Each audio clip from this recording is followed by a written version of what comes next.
Hi friends, welcome to my channel. నేను సైతం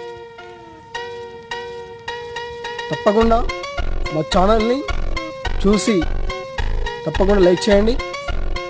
ఇక వీడియోలోకి వెళ్తే, ఈ ప్రజాస్వామ్య వ్యవస్థలో మనకు రాజకీయం గురించి అవసరమే లేదనిపిస్తుంది. ఎందుకంటే ఉచిత హామీలకు అలవాటు పడి బానిసత్వం కోరుకుంటున్నాం. ఎలాగనగా మనకు కావాల్సింది ఏంది? బిర్యానీ పొట్లం, మద్యం, డబ్బులు. ఇవి ఉంటే మన బతుకులు బాగుపడతాయని ఆశిస్తున్నామని అర్థమవుతుంది. సో తొందరగా మేల్కుంటారని ఆశిస్తున్నాను. గుర్తుంచుకో మిత్రమా, ఇది రియాలిటీ.